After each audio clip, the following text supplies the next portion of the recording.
Olá! No vídeo de hoje nós vamos conversar sobre o arquétipo do cavalo marinho. Vamos conversar sobre o que a gente já conhece sobre o comportamento desse animal, sobre as características desse comportamento, o que a gente pode aprender com esse comportamento, quais as metáforas que nós podemos trazer para a nossa vida estudando esse animal, e também sobre mitos, lendas e como a humanidade vem se relacionando com esse animal de uma maneira mítica, de uma maneira espiritual e também de uma maneira prática ao longo dos séculos. Os cavalos marinhos são pequenos peixes ósseos. Eles têm esse nome de cavalo, obviamente, porque o focinho deles e a cabeça lembra muito a de um cavalo. O que fez, inclusive, que não só seu nome fosse esse, mas que tivessem muitas lendas que o associem aos cavalos. Eles pertencem ao gênero Hippocampus, que também vem de uma lenda grega que a gente vai conversar mais pra frente.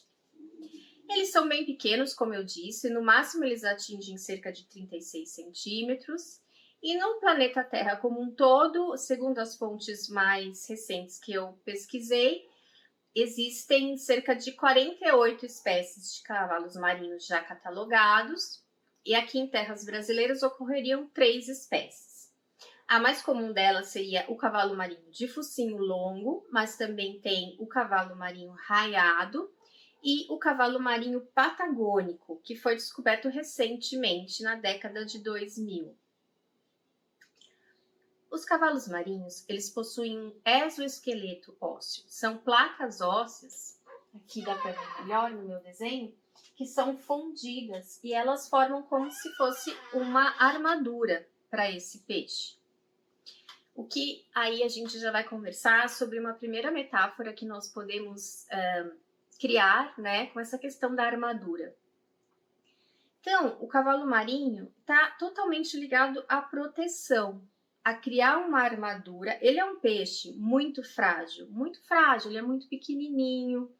Ele tem muito baixo poder natatório, porque ele não tem a nadadeira que você vê no final dos peixes, né? Aquela nadadeira que fica na cauda dos peixes, ele não tem. A cauda dele parece uma serpente, assim, né? Ele tem essa nadadeira dorsal e ele tem umas nadadeiras laterais ao lado da cabeça. Então, é muito difícil para ele nadar, né? Para ele fugir de predadores. Ele é muito pequenininho, muito frágil. Então, essa armadura que ele tem é o que ele tem para se proteger. Uma das vantagens que ele tem para se proteger seria essa armadura. Então, a palavra da proteção está bastante ligada, né? Então, à figura do cavalo marinho. E nós podemos pensar nessa armadura tanto de uma forma positiva como de uma forma negativa. Por quê? O que significa ter uma armadura? No caso do cavalo marinho, significa reconhecer as fraquezas que ele tem, né? Que nós temos, e utilizar o que a gente tem de forte, o que a gente tem de bom para se colocar no mundo, não fazendo assim com que a gente se exponha ou exponha nossas fraquezas, exponha o que a gente ainda não desenvolveu bem para todo mundo, né? A gente sempre tem que guardar os nossos segredos, eu sempre falo isso, não comentar sobre os nossos sonhos, os nossos segredos, os nossos desejos com todas as pessoas, porque isso não só faz com que a gente receba energias que a gente não está precisando lidar no momento, como também faz com que as pessoas tenham um certo poder sobre nós, mesmo um poder psicológico, nem falando do termo espiritual agora, um poder de manipulação. Então, a gente tem que falar sobre as coisas que são importantes para nós, para as pessoas que são importantes para nós e para as pessoas que a gente confia. Agora, pelo lado não positivo, ter uma armadura, não mostrar nenhum dos nossos sentimentos, não mostrar quem nós somos, ficar sempre com uma armadura para o mundo também não é legal. A gente precisa encontrar um meio termo no qual a gente se expresse, no qual a gente possa ser nós mesmos, inclusive isso está também ligado à figura do cavalo marinho, eu vou chegar lá já, mas que a gente não se exponha demais, né? Então essa armadura ela tem que ter um peso e uma medida que só cada um de nós individualmente vai saber qual será o melhor, né? Qual será a melhor forma de agir, mas é algo muito interessante de se pensar. Bem, como eu falei, eles têm muito pouco poder natatório, né? Porque eles não têm a nadadeira caudal. Então, o que eles fazem com essa partezinha inferior do corpo aqui, né? Eles se prendem nos corais, nas gramíneas, nas plantas, e ali eles ficam de uma maneira que a maré vem trazendo para eles o alimento deles, eles são predadores, mas como eles não têm alto poder natatório, não é muito legal e não é muito fácil para eles ficar correndo atrás de presa, então eles se prendem e as presas meio que vêm com a maré e essas coisas assim. E eles se alimentam então de pequenos ovos, de pequenos crustáceos, de fitoplâncton. Eles são carnívoros, né, os cavalos marinhos. Só que essa predação é uma predação que não é uma predação muito de ataque, né? Como a gente está acostumado a ver. É uma predação, mas é uma predação de estar ali e aproveitar o que o mar traz. É um fluir com a vida. Mais uma metáfora aqui nesse arquétipo. É o fluir e saber que a gente vai ser nutrido pela vida. O cavalo marinho, ele é nutrido pelo mar. Ele se protege, ele se segura, porque ele não fica sem fazer nada, né? Ele não fica voando por aí, vai por qualquer lugar. Não, ele tem um objetivo, que é bom a gente ter. Ele tem um plano, que é bom a gente ter. Mas ele aguarda o fluir do mar. E o mar o nutre. E essa é uma metáfora bastante bonita, né? Do cavalo marinho. Os olhos dele viram para todos os lados, parecido com os olhos de um camaleão, então ele tem uma visão bem ampla, eles se movem independentemente como os olhos de um camaleão, então eles podem aproveitar esse fluir de todas as direções, né, de cima, de baixo, dos lados, eles conseguem ver onde está essa nutrição que eles precisam, muito legal, e por isso eles são chamados camaleões do mar, mas não só por isso, porque assim como os camaleões, eles também mudam de cor. Eles têm a capacidade de camuflagem. Então, é mais comum que a gente tenha visto um filme ou um vídeo, alguma coisa assim, sobre camaleões, e provavelmente você já viu um camaleão mudando de cor, quando ele passa por uma folha verde, ele fica verde, etc. O cavalo marinho é a mesma coisa. Ele passa na frente de um coral, ele consegue ficar da cor daquele coral, de uma planta, ou algo assim. Ele se confunde com o ambiente. Então, a camuflagem na biologia é a capacidade de se confundir com o ambiente, para diversos fins, para se proteger, para predação, também para fazer rituais de acasalamento, ele muda de cor, manda sinais coloridos, né, para sua parceira e vice-versa. E isso é muito legal, porque mostra uma alta capacidade de adaptabilidade deste animal.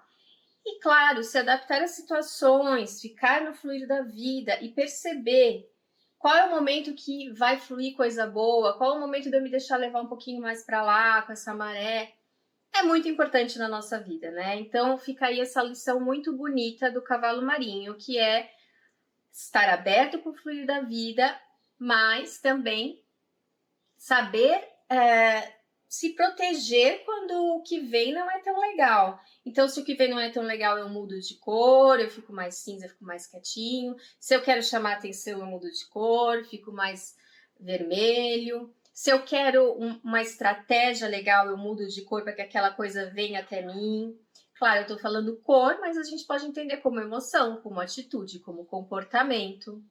E também é bastante bonita essa ideia de que a gente coloca cores no mundo, né? Energeticamente, muitos médios veem a cor das nossas auras, né? A cor do nosso perispírito, do nosso, que é também chamado corpo astral, né? A cor dos nossos chakras. Também são sinais. A gente não consegue ver com os nossos olhos físicos, mas muitos sensitivos conseguem ver com a sua sensibilidade mediúnica. Então, seria quase como se fosse isso, mas no caso do cavalo marinho é visível mesmo. Agora, uma característica muito legal do cavalo marinho, que é uma verdadeira raridade na natureza, é o caso de que quem engravida é o macho. O macho possui uma bolsa incubadora. A fêmea deposita os óvulos dela dentro dessa bolsa incubadora do macho, né? Lá dentro ele vai produzir o esperma, vai fecundar esses óvulos, e os ovinhos vão ficar dentro da bolsa incubadora do macho, que é o equivalente ao útero. Equivalente, eu digo assim, entre aspas, tá? Porque não é igual ao útero. mas é uma bolsa incubadora. E ele vai fazer, então, esta gestação. Ele vai gerir os filhotinhos dentro da bolsa dele. Isso é muito legal, né? Porque isso é uma lição do cavalo marinho que a gente pode entender como, sim, nós podemos ser o que a gente quer, nós podemos fazer tudo o que a gente quer e a gente não tem que ligar para o que a sociedade pensa, né? Amor é amor, todas as formas de amor valem, né? Se as pessoas se respeitam, está respeitado, não é mesmo? Se os cavalos marinhos se amam e se é o macho que vai engravidar, quem que vai dizer que não? A natureza diz que sim, então tá tudo bem, né? Vamos então levar isso também em consideração, né? O cavalo marinho também é uma prova de que o impossível é possível, sim. Seria quase impossível a gente pensar que um macho pode engravidar, né? Mas no caso ele engravidou, ele que vai fazer ali o cuidado parental enquanto os ovos estiverem na sua bolsa. Ele é quase né? Eu ia dizer canguru, mas a bolsa do canguru é aberta, dele não. A dele abre só quando ele, entre aspas, pare, né? E mais uma curiosidade, os cavalos marinhos, eles então têm genes próprios para isso, dentro da evolução, na linha de evolução dos cavalos marinhos, houveram mutações genéticas que permitiram então que o cavalo marinho macho pudesse não só carregar os filhotes, mas também nutrir esses filhotes dentro da bolsa, assim como uma mãe fêmea faria. O que é muito legal. É a prova de que o impossível acontece, é a prova de que nós às vezes temos desejos que a gente acha que são muito loucos, que nunca vão acontecer, que seriam histórias que acontecem só nos filmes, mas que acontece sim. O cavalo marinho tá aí para dizer, e ele diz para a natureza inteira que ele faz o que ele quer, e se ele quer ter filho, ele vai ter. Então, isso é muito legal. É uma lição para a gente também ter dentro da nossa cabeça, né? A liberdade de querer coisas incríveis e a capacidade de que sim, nós podemos fazer coisas incríveis desde que a gente acredite, se dedique, trabalhe. Por que não? Ainda falando sobre o amor, os cavalos marinhos, eles são monogâmicos. A maioria das espécies é monogâmica ou pelo menos é monogâmica durante a estação de reprodução, o período de reprodução. Então, a fêmea tem seu território, o macho tem seu território, mas na hora da reprodução eles se encontram, eles fazem um ritual de casalamento, que é uma dança, eles se entrelaçam, eles mudam de cor várias vezes, é uma coisa muito bonita, é uma expressão de amor bastante bonita, poética de se ver, sim. E depois eles voltam cada um para o seu território. O território é muito fofo, gente, porque o território de um cavalo marinho é mais ou menos 1,40 m. 1,40 m o território, bonitinho. Da fêmea às vezes é meio metro. Muito fofo eles, né? Piquititico. E nesse pequeno território, além de ter um exoesqueleto para se proteger, de mudar de cor e se camuflar para melhor aproveitar as coisas que a vida está trazendo, que a maré está trazendo para ele, ainda ele tem mais uma vantagem, que são estes apêndices aqui, né, do corpinho deles, que parecem plantas. Esses apêndices se chamam cirri, e é para isso mesmo que eles servem, para que o cavalo marinho se pareça com plantas, porque assim as presas vão chegar cada vez mais perto dele. Então o negócio do cavalo marinho não é o esforço, né? Vocês viram. O esforço que ele faz é o esforço para se manter no lugar que é bom para ele, né? Naquele território que é bom para ele. Então ele usa o rabinho dele para ficar preso ali. Agora ele não fica se matando de atrás das coisas, não. As coisas vêm para ele, as coisas fluem para ele. É muito legal essa questão da fluidez, de estar ali presente, aproveitando o que a vida está trazendo e fazendo o papel dele, que é se segurar na planta. Ele faz o que ele faz de melhor, que é se segurar em um coral, em uma planta, mudar de cor e aproveitar o que vem. Entrando um pouco agora, então, no campo das lendas e mitos, vou falar, como eu disse para vocês, sobre o gênero Hippocampus. Da onde vem esta palavra? Hippo é cavalo, em grego, né? Então, por isso que a gente tem o hipódromo, onde correm os cavalos. É por isso que a gente tem a hípica, onde a gente pratica esportes com os cavalos. É por isso que a gente tem o hipopótamo, que é o cavalo da água. E o hipocampo é o cavalo monstruoso, porque campo seria monstro, ou talvez lagarta, algo assim. Mas é mais comum campus ser traduzido como monstro. E quem são estas criaturas fantásticas, esses monstros marinhos, esses hipocampos, então? São criaturas, metade cavalo, a parte de cima cavalo, a parte de baixo ou corpo de peixe ou de golfinho, que eram a cavalaria de Poseidon, o deus do mar.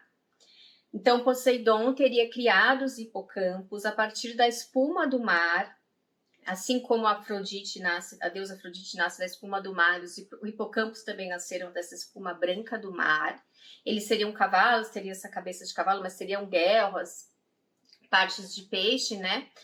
Certamente foram, muito certamente, né? Foram inspirados na figura do cavalo marinho.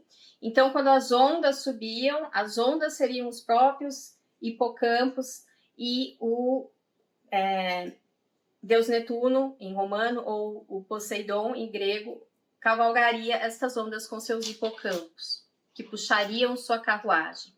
Os hipocampos também eram companheiros das nereidas, que são as elementais gregas da água, podem ser comparadas às sereias, porque sereia grega é outra coisa, seriam mais as nereidas, né, que são essas ninfas da água. Elas também cavalgariam os hipocampos, e os hipocampos seriam tão fortes, tão poderosos, que quando eles galopavam dentro do mar, eles causavam as ondas, causavam redemoinhos, causavam até terremotos.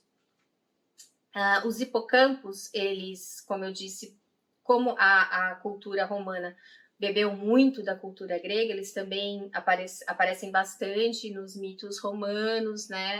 Na arte romana, assim também como na arte grega. E eles também apareciam em outras artes ali no Mediterrâneo.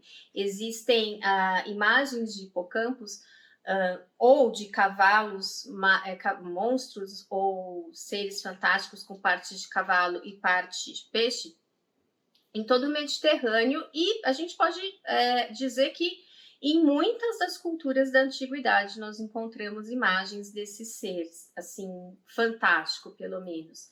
E na Fenícia, né, que era um povo, os fenícios eram um povo muito marítimo, muito naval, eles têm bastante referências ao cavalo marinho, ou a monstros ou figuras inspiradas no cavalo marinho.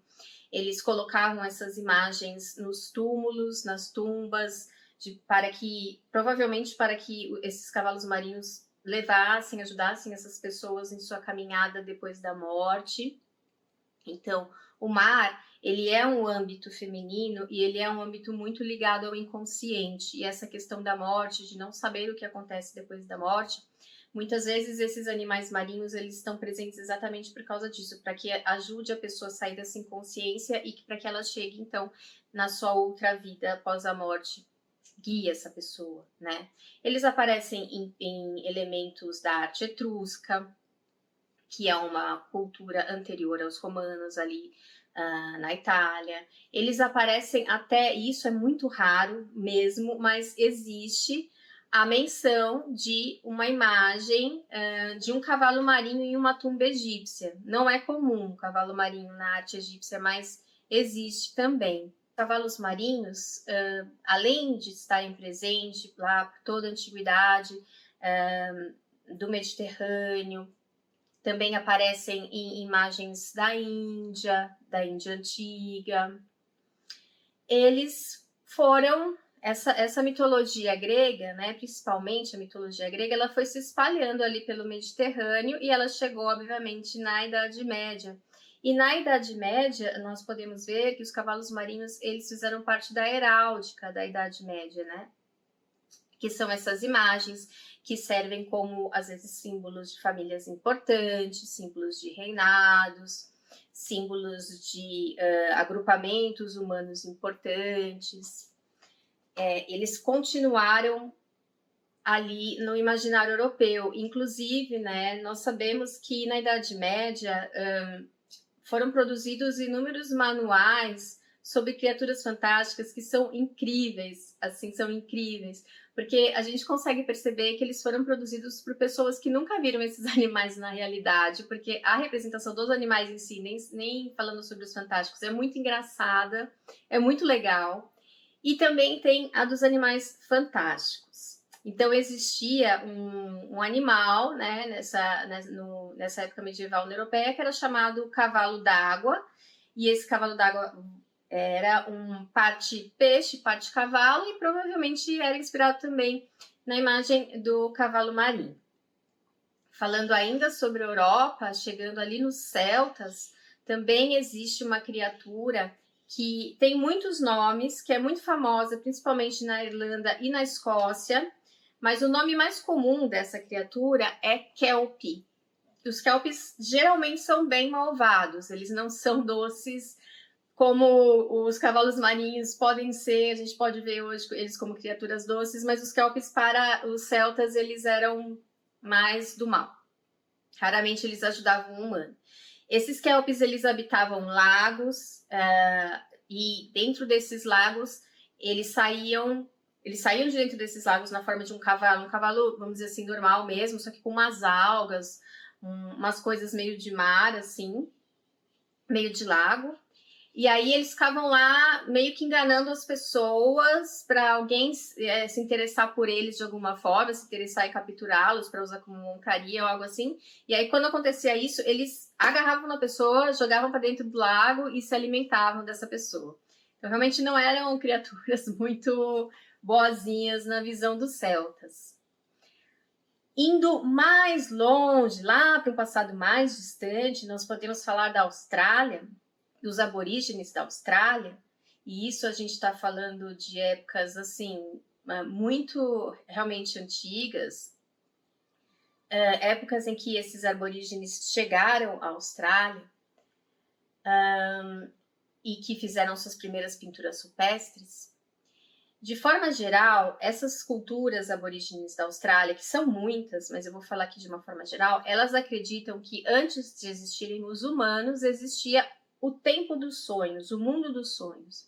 Neste tempo dos sonhos, tudo teria sido criado, os animais, as plantas, a terra.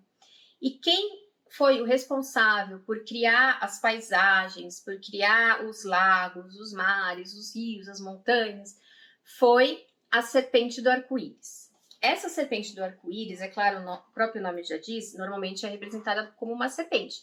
Mas nem sempre, às vezes é uma serpente com cabeça de outro animal, com chifres, com dente de jacaré. É uma coisa meio dragonesca. Inclusive, eu ainda vou fazer um vídeo sobre isso, porque essa figura, ela aparece em muitas culturas. É muito interessante, é um arquétipo mesmo dessa coisa do dragão, que é um réptil que tem partes de mamífero, partes de ave, partes de peixe. Isso é muito comum. Aparece aqui nas Américas, muito comum entre os povos ameríndios, aparece nos povos asiáticos, mas esse é um assunto para outro vídeo. O que eu quero dizer aqui é que a serpente do arco-íris, ela tem também características de cavalo marinho. Em algumas representações, ela é representada como um cavalo marinho. Aqui no Brasil, existe a lenda amazônica do Uai-Curapá. O Uai-Curapá seria um cavalo metade peixe ou um cavalo com características de peixe, escamas, coisas assim, e que teria crinas de ouro. Existe um rio na Amazônia que se chama Rio Uai-Curapá. Nesse rio existe uma ilha que se chama Ilha do Cavalo Marinho, isso é real, ou Ilha do Monstro Marinho, como ela também é chamada, e existe uma lenda para o nome dessa ilha. Nessa ilha, então, existiria uma família indígena que tinha tudo de bom nessa ilha, as melhores pescarias, tinha muita abundância e vivia muito bem. Aí chegaram os brancos e esses brancos começaram a querer fazer trocas com eles, trocar por toda essa abundância que eles tinham lá.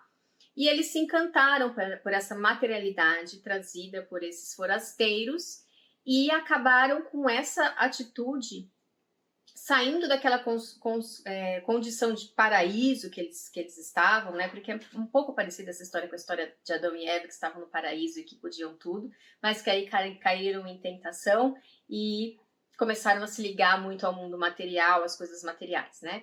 E aí eles foram castigados e por aparência, né? Pela aparição de um monstro marinho que seria este monstro metade cavalo, metade peixe, ou um cavalo com características de peixe, e tiveram que sair da ilha. A ilha, desde então, é desabitada. E até hoje as pessoas, essa ilha é desabitada, mas as pessoas às vezes vão lá e encontram pedaços de peixe, ou pedaços de ossos, ou coisas assim, e dizem que é coisa desse monstro marinho que ele deixa lá.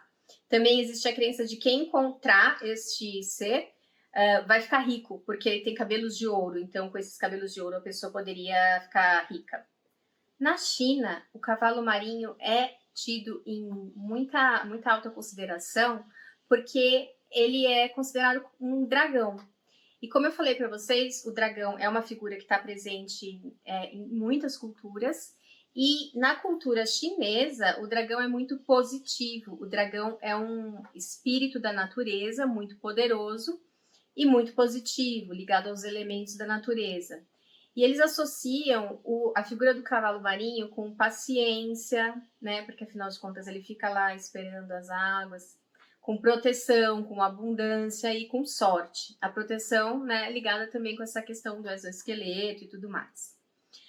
Mas a cultura chinesa também tem a medicina tradicional chinesa, que é maravilhosa, mas que tem um lado que ela usa partes de animais para fazer alguns preparados. E isso hoje em dia já não é tão legal, principalmente no caso do cavalo marinho, que está em extinção. Então, a medicina é maravilhosa, deve continuar, mas tem alguns detalhes que hoje, no mundo de hoje, não é mais tão legal, que seria usar partes de certos animais que estão em perigo de extinção. Então, hoje isso ainda é muito usado, e também esses animais eles são muito coletados para aquários, coletados para enfeitar casas, porque acredita-se não só na China, mas em muitos lugares que ele traz sorte. E isso é um problema, né, para um animal que está em extinção. Eu vou ler algumas partezinhas aqui para vocês de épocas na nossa história, nas quais o cavalo marinho foi utilizado como um item medicinal. O Dioscórides, que é um escritor romano, ele fez um livro, né, de medicina herbal, que era muito usado, e nesse livro ele fala que o cavalo marinho pode ser misturado com gordura de ganso e colocado na cabeça para auxiliar o crescimento dos cabelos. Plínio também disse que os cavalos marinhos tinham um uso terapêutico e que eles podiam curar lepra, incontinência urinária e febre. Também, em alguns outros escritos da época romana, foi encontrado que cavalos marinhos, né, que o uso de cavalos marinhos poderiam curar raiva, a doença raiva, de pessoas que tinham sido mordidas por algum animal. Esse foi o vídeo sobre o arquétipo do cavalo marinho. Espero que vocês tenham gostado. Semana que vem nós vamos conversar sobre novos arquétipos de animais e como utilizá-los para o nosso crescimento pessoal. Até mais!